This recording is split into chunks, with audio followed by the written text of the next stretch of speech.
Happy October, Carol. Happy October, Dee. It's the first of the month. Do you know what people say about October the 1st? No, tell me. They say it's a great day to start a new project. You got 1 quarter left in the year. They say it's better than January 1st. Huh. Okay. I think we should start this episode. Okay, it's your turn to start. Oh, here we go. You were supposed to say, yes, let's do it. Yes, let's do it. Welcome to the Garden Angelus, where we talk about flowers, veggies, and all the best dirt. I am Dee Nash from Guthrie, Oklahoma, and I still have a large garden out in the country. And I'm Carol Michael from Indianapolis, Indiana. I have a suburban garden measured in square feet. It's about a third of an acre, which is apparently the perfect size garden. Well, you think everything about your garden is perfect, and No, Indiana's not hardly. perfect, Not hardly. and. Anyway, we are garden angelists, and we want you to love gardening because we love it. We'd like you to love it too. Yes, we do. And we aren't afraid to tell all of our gardening secrets, the good, the bad, and even the ugly. But let's move on to this week's episode, which I have a feeling is just going to be, let's just do it, Dee. Garden updates. Okay, you go first. I'll be good. I'm trying to be good. I really am. Okay, go. Yeah, okay. So I started my microgreen farm on Saturday. It's looking pretty good. I actually had this sprout thing that you put sprouts in. I have a Pause. question. Yes.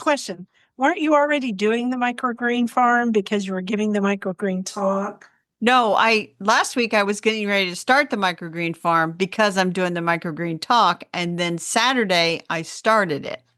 Actually did it. I got you ahead of yourself. Okay, so you had this thing that you could start sprouts in. Yeah, it's like you thought you might do it. Yes, I did it because for some reason, when I was ordering microgreens like last year, I got sprouting peas, this big bag, and so I have this thing. It's like 3 layers. And there's like a little thing that drips the water from one layer to the next. Yep. So you put the peas in there and then you put water in the top and then it drips down to the next level. And when that gets full, it drips down to the next level, the next layer, and then goes into a little basin at the bottom. So I have sprouted way too many peas. I don't know what I'm going to do with all of them. Probably end up ditching them, but I wanted to try it. They're good for you. Yes. And then I took down the hanging garden. Yes, can I tell you something about peas? Sure. So peas have this thing called DAO, D-A-O, and it stands for 3 big long words, which I would have looked up if I'd known we were going to talk about this. But it has DAO in it, and DAO helps you digest your food, and it also lowers histamine. Just FYI. Just FYI, you should get a sprouter and grow you some bean sprouts or pea sprouts. It has to be peas. I don't know. Probably not. Okay, keep going. I took down the hanging baskets in front because they were just foliage. There was no flowers left. And I hung up the bird feeders. And I don't think I've seen any birds out there yet. I had to close the blind. But anyway, I did see a hummingbird the other day, which is unusual. They should be moving on south. They should be gone. Yeah. I saw one. Today's Wednesday. I saw one on Monday. Didn't see one today. So maybe they did. I mowed and trimmed yesterday. I've watered, and I wrote about another lost lady at garden writing, and that has been my recorded last time on Thursday. So that was 6 days. How about you, Dee? You did a lot in 6 days. Well, you put the pressure on me, Dee. The pressure. I did? How? I don't know. I just got to burn my saddle to get some of that stuff taken care of. Plus, I got those talks coming up. Instead of burr in your saddle, I thought you said I've got to burn my saddle. And I was like, what? Okay. Burr. Burr in your saddle. Got it. Okay. And so in my garden, it's a big fluffy mess right now. Good. And the butterflies are crazy this year in Oklahoma. I've never seen so many butterflies. And It's not just me. Other people are talking about it too. We have never seen it. We think it's because of all the rain. Okay, so with that, we're getting a lot of heavy dew now because we're going into fall. Heavy dew and mildews, I'll try that again. Heavy dew and zinnias don't go well together. It causes a lot of powdery mildew, the kind of Yes. powdery mildew that doesn't even smell good. So I have been pulling those babies out right and left. And I also did deadhead a few of my roses, which you're not supposed to do. And we'll talk about that more in the question of the week. Then I planted up my front pots. I went on a little shopping spree at my greenhouse and potted up my front pots. And I did an Instagram video on that, which I realized I had on my tick clothing and I looked ridiculous, but that's okay. I don't care. I put out my fall wreath. It's officially fall, y'all. Got out my Talavera pottery, Nice. my pumpkin. Yep. I got to get a few pumpkins for the front. I wish I could just order a pumpkin package because I just really don't want to do it, but I'm going to do it. And then I kept everything watered. I started putting plants back into the greenhouse just in case, although the morning lows look fine, but I'm just, preparing so I don't end up in a big rush. And Exactly. I did 2 videos for Instagram. I'll do another one tomorrow. And that's, I think about it. I need to write my Substack newsletter. I wrote ours, but I didn't write mine yet, and I need to do that. I want to write about fall flowers. You know what? You should write about fall flowers if that's what you want to write about. I mean, people don't plan for fall much. You should start planning for fall and spring.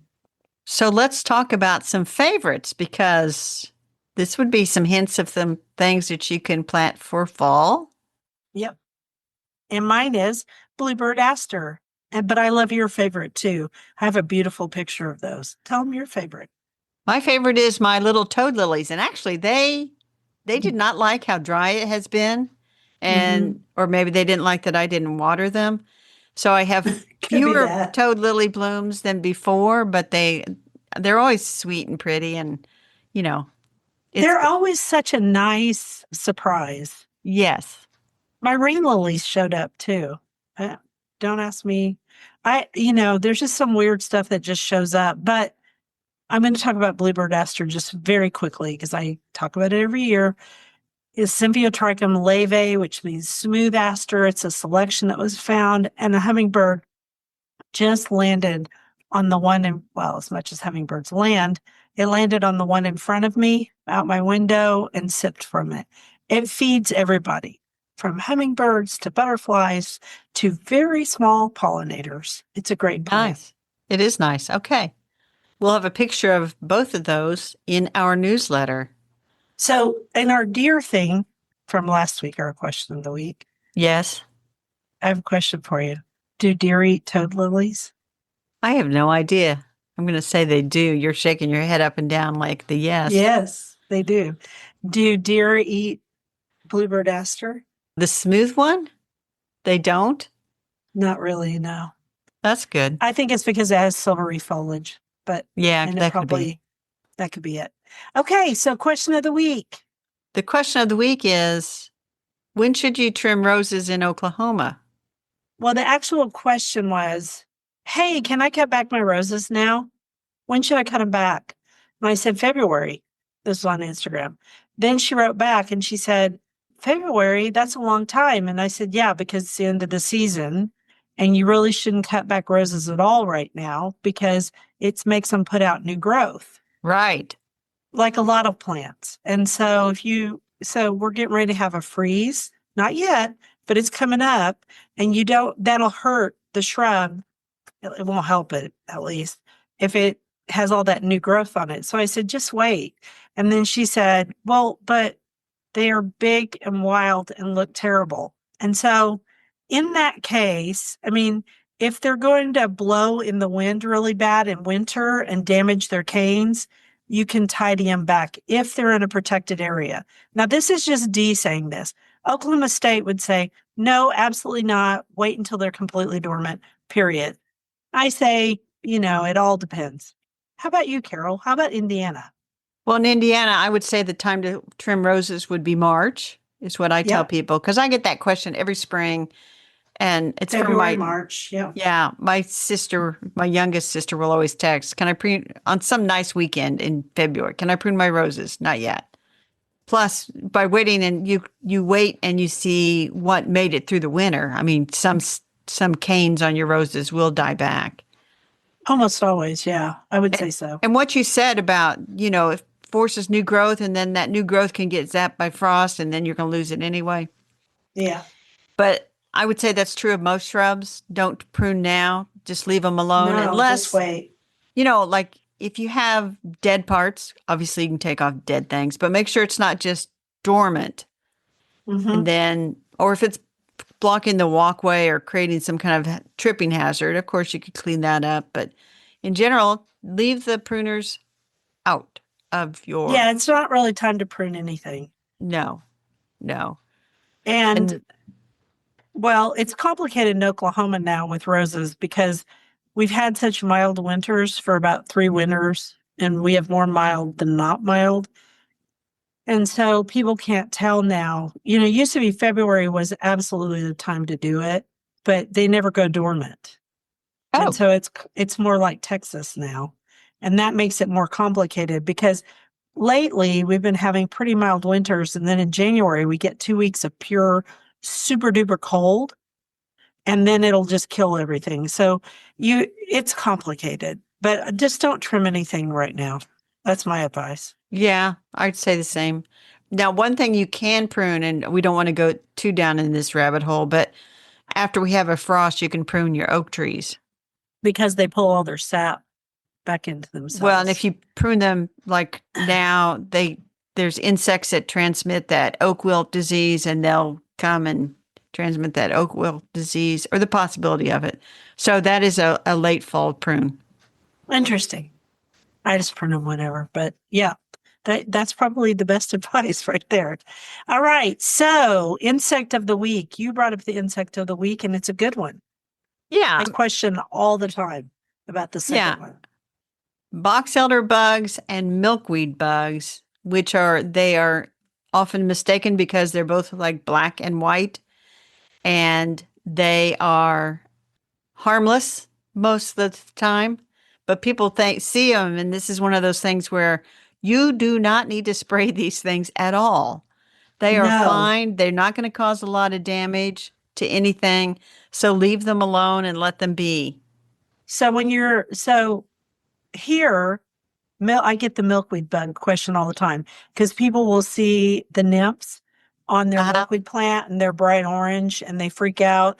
And there's also this tendency because we want to help nature and because we want to help the monarch butterfly in particular, although we need to just help all butterflies, but the monarch holds a special place in our hearts.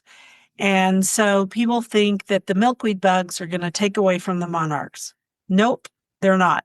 Milkweed bugs and milkweed go together like scones and tea. I And box guess. elder Okay. blood, I don't know. Box elder bugs drive people crazy because they come into the house, during certain times of the year, and they sun themselves on the side of your house Right. because they're cold and they want to get warm. Again, they will not hurt a thing. No, they won't hurt a thing. And so I say, leave them be. Yes, leave them alone. You want to do the quote? I do want to do the quote. I remember it as October days are always remembered. Cloudless, maple flavored, the air gold and so clean it quivers. And that is Leaf Enger, Peace Like a River. So I asked you when I came up with this quote, I asked you if you had read that book and you said you had not. And I said, you must read that book. So Did I'm you, putting it out there. you have told me before that I must read this book, and then I have obstinately not read that book. It is the most beautiful book. It's really beautiful. And there's not very much, in my opinion, lately that's been published recently that is that beautiful. All right, I will add it to my to be read pile. So if our listeners have another book recently published that is that beautiful, that is a beautiful book, beautifully written, good story, makes you think, that kind of thing, please let us know. We don't just read gardening books, No, although we do no, read a lot of gardening books. not by a All long right, shot. flowers. Oh, we're going to talk about a fun flower. I love these.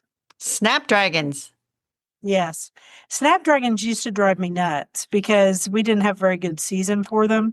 You put them out in early spring, they do their thing, and then they were gone. But they have done a lot of work on snapdragons. They have. Are you going to say the botanical name? I am not. Enterinum majus. So there are little ones, there are short varieties, and there are tall varieties. Correct. And the tall varieties are grown by flower farmers or people who want to grow tall ones. And then the little short ones are like bedding plants. And mine have started surviving all the way through summer and into fall. And they do really well now. Mine do too. And the trick, I find the trick is to make sure you deadhead them, and you can just snap the flower stems off. And then also make sure you keep them watered. And then, they might sulk a little bit when it's the hottest of the hot, but they'll bounce right back. Mm-hmm. I put mine in partial shade because I live in Oklahoma. Yeah, that would help. Or I put it on the east side of the house. But I'm telling you guys, they have come a long way. And in fact, I am going to run up to the Guthrie nursery and see if they have any so that I can add to the ones I already have because I have a gift certificate. Yay. Well, here's the other thing I would say about the Snapdragons.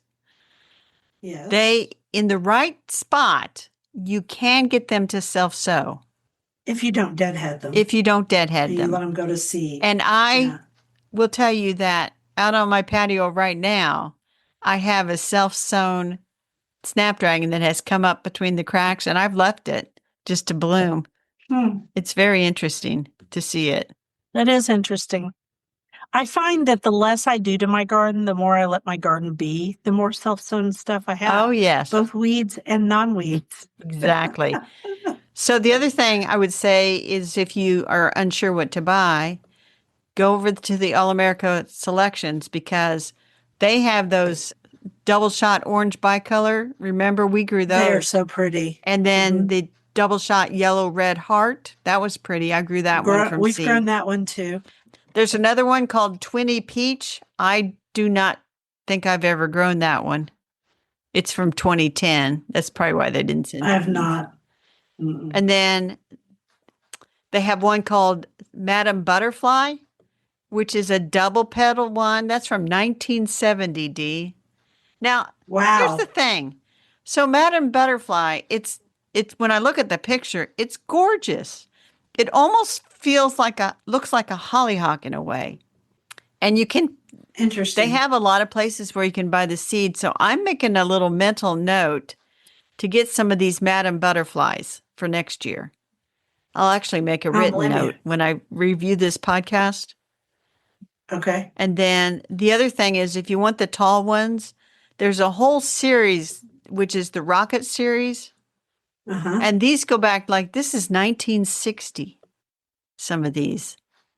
1960. Yeah, there's a whole bunch of them. I'm just clicking through on them like crazy. But they're from 1960. They're older than you, Dee. Yes.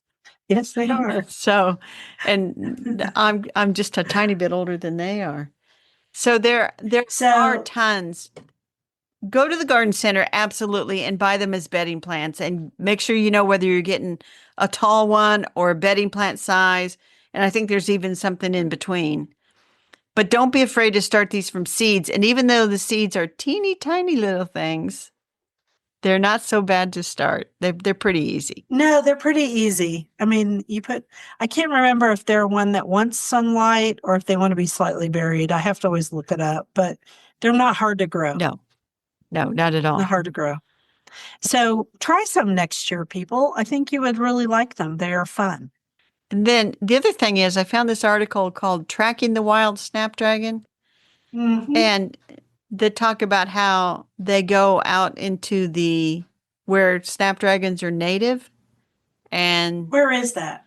They are native on the border between France and Spain lies a mountain range that spans from the Bay of Biscay to the Mediterranean Sea. The lush valleys and high peaks attract many tourists to the Pyrenees, and that is where they are native. Interesting.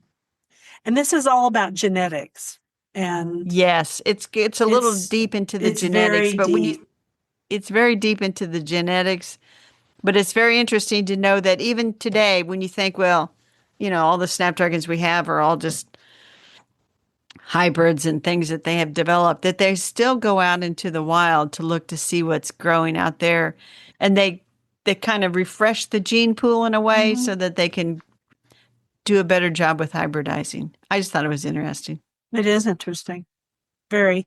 So that's what we have on Snapdragons today. Do you always never think about, oh, one other thing I wanted to say is Snapdragons are considered perennial in zones 7 through 10. Which were 7. So they're And perennial I'm here. 6. Sort of. So, yes, it's the summer that'd get them. It is the summer, but lately they've done just fine. So But here, they generally are grown as an annual. here too.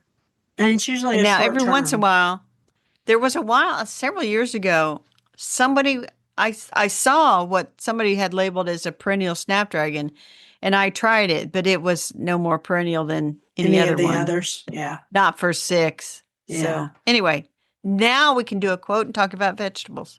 If more of us valued food and cheer and song above hoarded gold, it would be a merrier world. That's by Tolkien.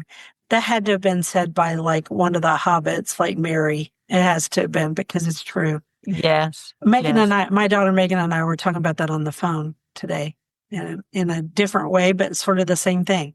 All right, vegetables. And then you wrote, what is it with these people who grow giant vegetables, not just pumpkins, but all kinds of oversized veggies, from turnips to cabbage to gourds to tomatoes? And you were interested in that. And I think it's fascinating. They look bloated and weird to me, but So let's talk about what it would take to grow a giant vegetable. They do yeah, not just spontaneously show up on your average pumpkin patch. no, The first thing you have to have is a lot of patience.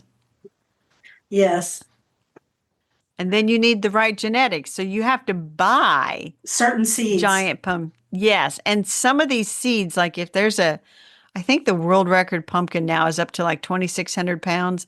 And maybe 20 years ago it was like 1,000 pounds. Those seeds from those winners are pricey. They sell for lots of money. It's like hoarding gold. So what was making me giggle is there's this guy he's a paving contractor. He's retired. I'm not going to say who he is, but he just adores the fact that I grow things because he grows things too. But he's fascinated with giant pumpkins. And one day we were at a big dinner for, paving stuff for Bill. And he sat at that dinner and talked to me about the giant pumpkin seeds he had bought from a guy up in Minnesota. And I was like, yeah, but those aren't really, one of the problems with those kinds of seeds is they aren't really grown near us. So they might not do well, but I couldn't explain. I was trying to explain that to him, but he knew he was going to have 1,000-pound pumpkin. Well, that's the other thing. Ask me if it worked. It didn't work. No. So be careful before you buy those very expensive seeds. Yes, you want them to be, and be prepared. You've got to be prepared because here's the next part. Monitoring. They need to be monitored. Oh, yes. And you look at these pictures like on Instagram, and we're going to link to an Instagram account. That one girl, she's adorable. Her and her giant vegetables.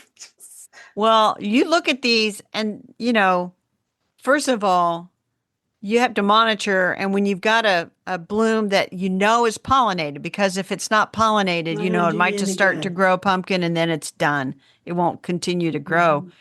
But they set up little tents over these things. They have to brace them. You have to have something underneath them because they get so heavy that they will rot from being on the ground. So you have to have something under them. At a certain point, you have to put stuff around them so that when you lift them with a crane, it's crazy town. Well, and then you have to go out every day, twice a day, and make sure that there's not the least little bit of rot that's entered at the stem end or the other end. Oh, because when they take these things to be judged, because nobody grows this just so they can sit out in their backyard and say, that's an awfully big pumpkin I grew. That is a cool pumpkin I grew. Yeah, no, they have to take them to be judged. It's the whole competition of it. Which I But if it has, I think they're kind of adorable, but there's no way yeah. I would do it. Well, the thing is, if it has any kind of fungus or disease, it's eliminated. Yeah. And she had Then, a crack in or something was going on the blossom end of one of her plants. yeah, I don't remember if it was a pumpkin or some other thing she was growing. right. The other thing I would say, you have to have a passion for it. Hmm. But the other thing I would say is I tend to think of growing giant vegetables. They do it a lot in England, but I never think of them as growing the pumpkins. No, They grow pumpkin a is a lot of very others. American thing. Yes. They don't have a long And enough season in England, or they right. would do it because one of the reasons it's so popular in England is because they have so much day length. In the summer, their Yes. sun doesn't go down until 11 p.m. Well, And another place that grow cool season giant vegetables is Alaska. I can see that because again, day length in Yes. summer. Okay.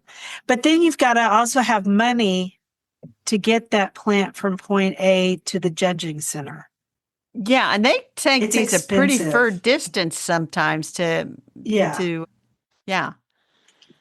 So I pulled up an article where they talked about the largest pumpkin ever is 2,600 pounds.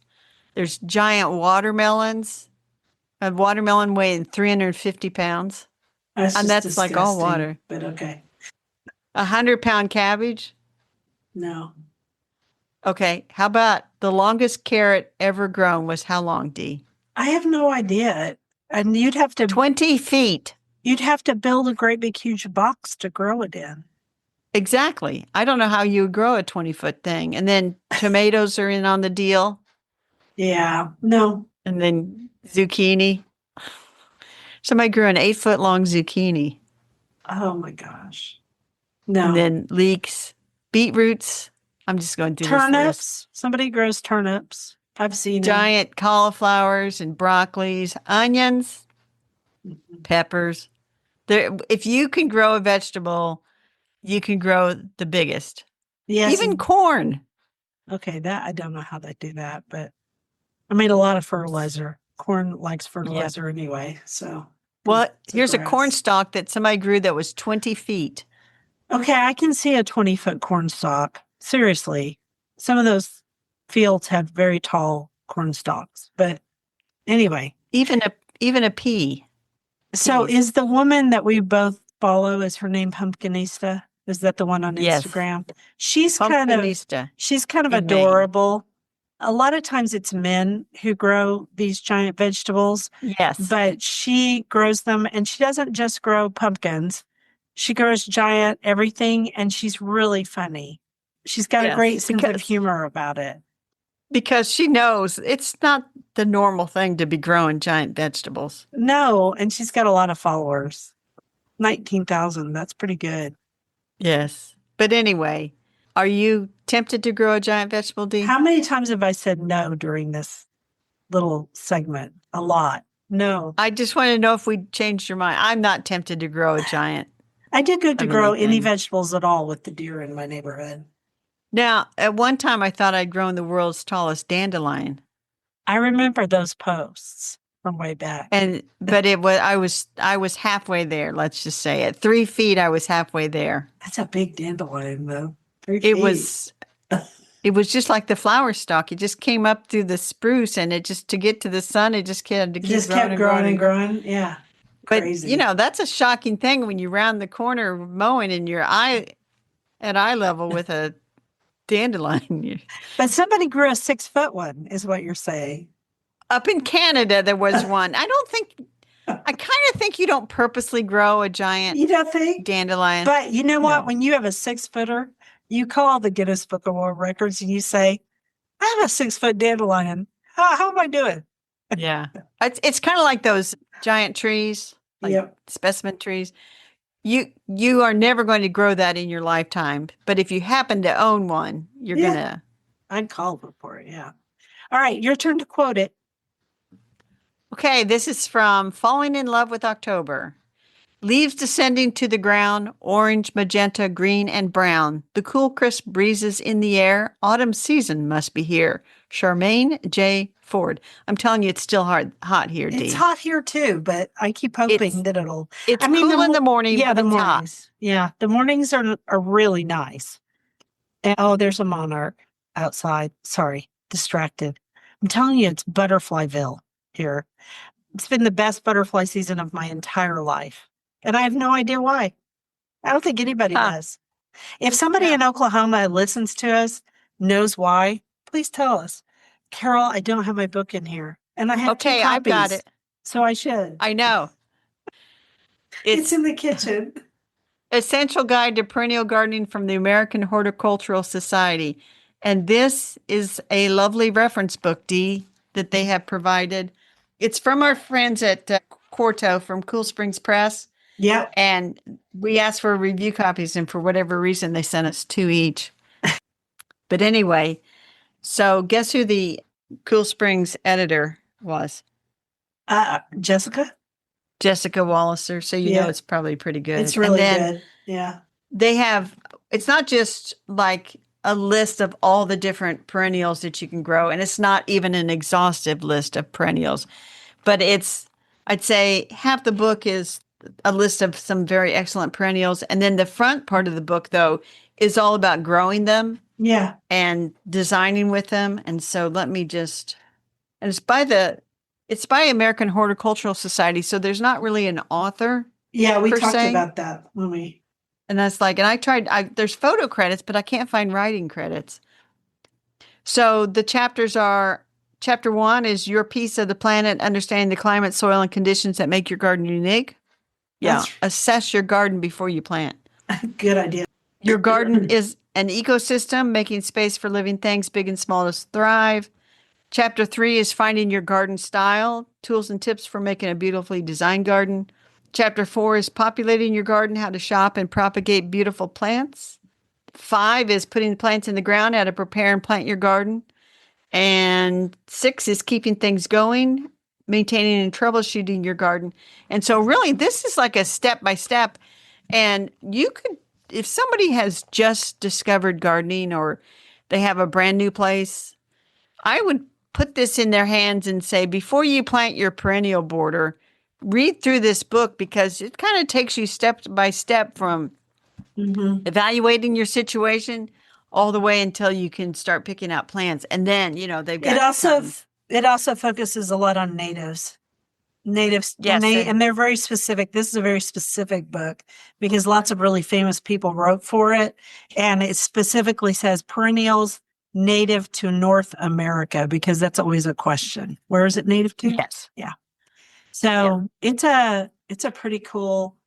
Yeah. Now it's not every plant is native. There are some that they have from other regions, but there's an emphasis on the native. Right. And so, of course, then I like to go look up things like, Viola cereraria, common violet, which they have listed.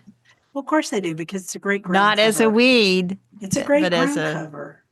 It is. There's our rain lilies that we talked about a couple of weeks ago, Zephyranthes. Mm-hmm. They even have the plains zinnia. Do you have this one, Dee? Zinnia grandiflora? I've grown it. It is hardy to zone 5. Yeah.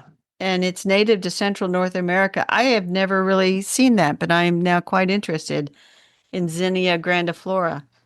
And so I'll also say, even if you're an old, experienced gardener like you and I, you could also go through here and it's like, I haven't grown that, or haven't grown that in a while. I would like to grow that again. Mm-hmm. Just a good inspirational book.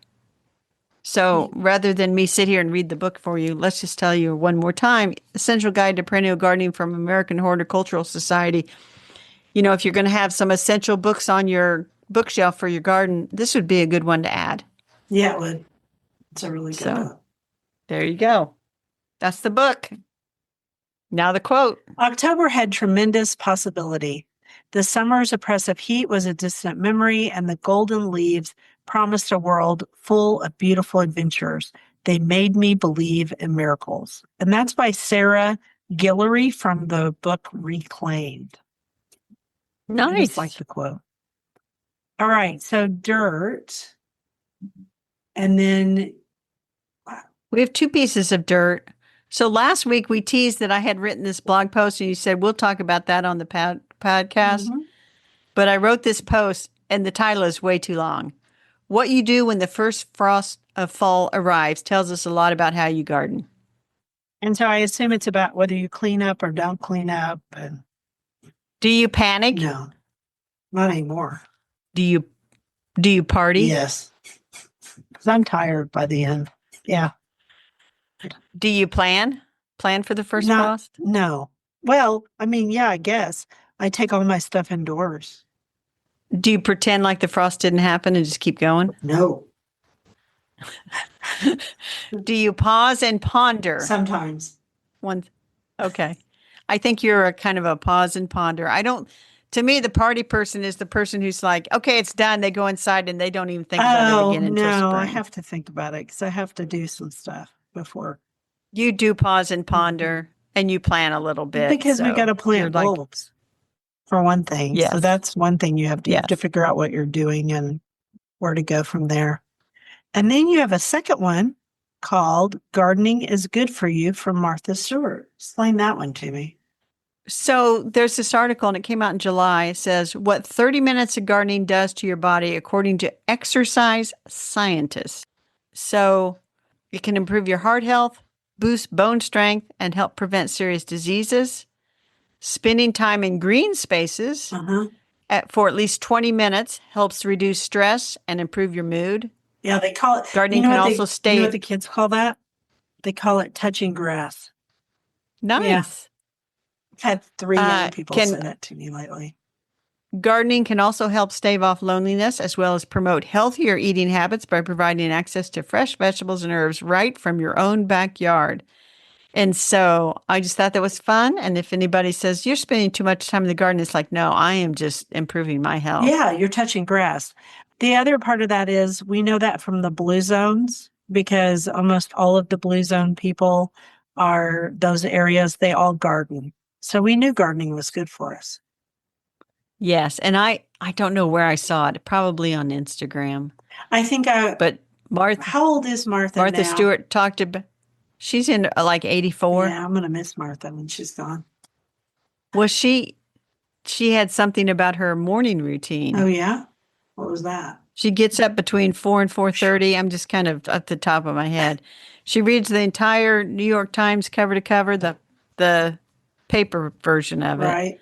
She does all the puzzles in it, crossword puzzles. I bet she does. Yeah. Then she goes to like her Pilates or her yoga or whatever. And I don't know. It was just like this whole routine that like Martha lives an entire, what is almost an entire day for most people. She's done it in 2 hours and on to the next thing. So. I mean, I think she's just very motivated. I think she always has been. And that's why, she's so good at what she does. She is. All right, I'm going to do a quote and we will go to the rabbit holes. Ah, lovely October, as you usher in the season that awakens my soul, your awesome beauty compels my spirit to soar like a leaf caught in an autumn breeze and my heart to sing like a heavenly choir. Peggy Tony Horton. And we've used a few of Peggy's lately. She's been good. We have. I don't know. Okay, so where we got them, or where you got them. I got them off of Goodreads, actually. So my allergist, Dr. Farpay, is 83. Okay. She has an absolute passion for golden kiwis, which are different than regular kiwis. Right. And delicious. Every time I go in, they're really, really good. No wonder she likes them. And they're not cheap. I think most of them are by Zespri. And so they do most of the, what's the word for it, distribution of them.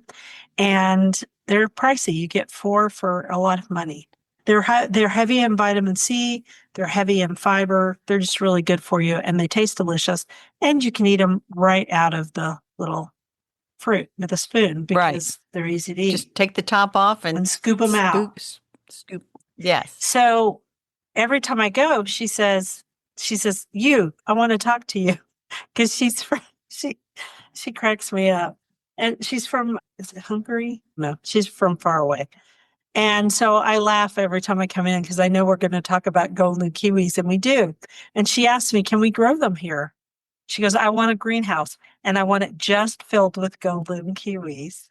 Good And luck. the short answer is no, which is what I tell her every time I go visit her. But I decided to go down the rabbit hole of golden kiwi just because I'll be armed with more information. So they're Exactly. grown in New Zealand, Italy, California, France, Greece, and Chile. And there are even commercial crops in China, Japan, and South Korea.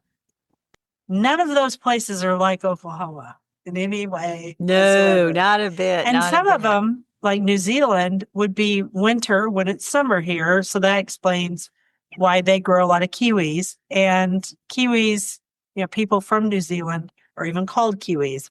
Anyway, here's what they require. Plenty of sunshine, lots of rain, extremely fertile soil. The growing season for kiwi is long. It needs up to 240 days a year. And because of the way the weather is in New Zealand, where they grow a ton of these things, it is available from May to October. So there you go. Dr. Tarpey, you cannot grow kiwis in Oklahoma. With a greenhouse, with a grow light, there's just no way. I said, they're a big tree. I mean, there's no. All right. What was yours? No, you cannot. So I did it's the every other week Lost Lady of Garden Writing. So I finished up my research on a woman named Catherine Osgood Foster. Mm-hmm. Turns out she was a beloved literature professor at Bennington College in Vermont. But on the side, she and her husband had chickens and organic vegetable gardening. And so she wrote a whole book on it's called The Organic Gardener. And I ended up with a copy of it. I don't know where I got this thing. I think somebody gave it to me. Mm-hmm. I think the lady that I used to take to garden club that was older, and she had to move to a nursing home. I think her daughter dropped off a box of her books on my porch one day, and this was in there. Well, that's a lucky thing. Yeah. It's from 1972, and I think, well, at first I thought that's not that old, but then I'm thinking, that is a pretty old book. Yeah. 50 years. Yeah. Someday you're going to have to figure out what you're going to do with your giant library of women garden writers. I have no idea. To donate it someplace special. Yeah. Yeah. Yeah. Anyway, that's what I did some research on. How about we do those garden commissions now, Dee? I'm just going to keep putting things in the greenhouse little bit by little bit. And then I'm going to get rid of the rest of the zinnias. They are looking bad and they're gross. Weed, water, repeat. That's it. Yeah, same here. I'm going to continue to keep my eye on those microgreens and figure out what to do with all my sprouts. Basically, tend to the garden, which is weed, water, mow, and then I have to finish those 2 talks. Yeah, you do. I don't have any talks coming up till next year. I'm speaking to the International Historical Rose Society next year. I forgot I said yes. Nice. And then somebody texted me and said, I can't wait to see you next year. And I was like, oh, I guess I am doing that. It's down in Texas. Let's do We Do Not Care. We do not care if you do or do not buy mums for your front porch. Yeah. We don't. But we do care that you listen to our podcast, and we want to thank you for listening to The Garden Angeles. Hit that subscribe button so you don't miss a single episode. We publish every week on Wednesdays at 12 a.m. Eastern Time. But if you subscribe to our Substack newsletter, you get a link to listen to the podcast a whole day early, and you get links to the products we discuss. Plus, go over to YouTube and see us in person. You can see me wearing my Mount St. Mary's hat. Full episodes show up on Tuesdays. So if you can't wait until Wednesday, and some of you can, now I've really got to get better at this. You now have 2 ways to get episodes on Tuesdays. And if you want to help support us, use our affiliate links. If you buy something after clicking through on them, we earn a small commission and it costs you nothing. And boy, those come through. Or you can set up a monthly subscription through Buzzsprout, or you can make a one-time donation through PayPal. You also have the option of pledging your support on Substack. We appreciate all of it. Thank you for everyone who's done so. It helps us pay for podcast hosting. It was lovely to chat with all of you over the garden gate. Bye until next week. Bye, everybody.